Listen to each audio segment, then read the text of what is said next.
Hi, I'm Heather with Heather's Cottage School. Today we're going to talk about teaching handwriting, and one of the ways you can do that is with a mix that I took from Rebecca and kind of made it my own. It uses all three ways of learning. So it's got the auditory, the visual, and the kinesthetic.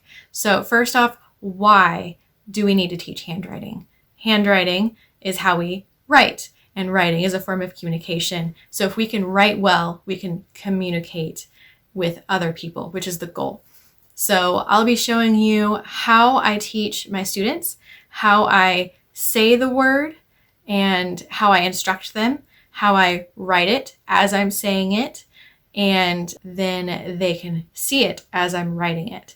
Then they get the chance to then see it, say it, do it themselves. So I'll hop in. Quick note, if you do have a student who is in the pre-K years, this method works really well if they just have their hand and you have your hand in the air.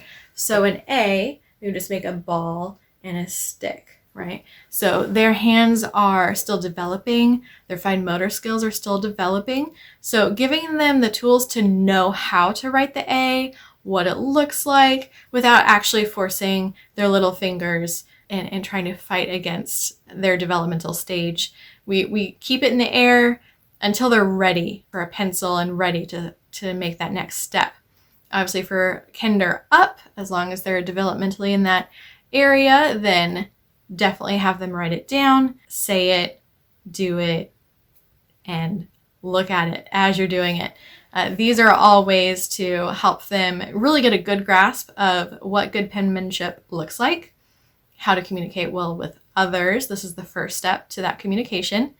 And then also, side note, if you do have a kiddo who's struggling with dyslexia, B's, D's, P's, Q's, all of that kind of gets mixed in. Some of this auditory and visual method, kinesthetic method, helps them to really nail down which way things go. Another option for kiddos who struggle with dyslexia is, although they need to know print and be able to write it, they'll need to read it, they'll need to be able to write forms in print, that sort of thing.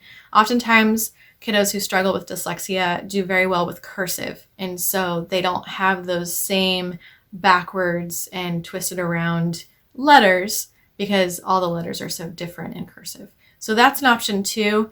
Definitely teach the printed version, but then maybe once they get into the handwriting, go straight into cursive. So that's an option as well. So let's go ahead and get into it. I'll show you on the page how I write it, what I say, and as I'm doing it, then students can follow along. A is a ball, stick. B is a stick, belly. C, go around. D is a big stick, backwards belly. E is across and then around like a C. F is a shepherd's hook and then across. G is a ball, stick hook. H is a big stick, little hill. I, little stick, dot.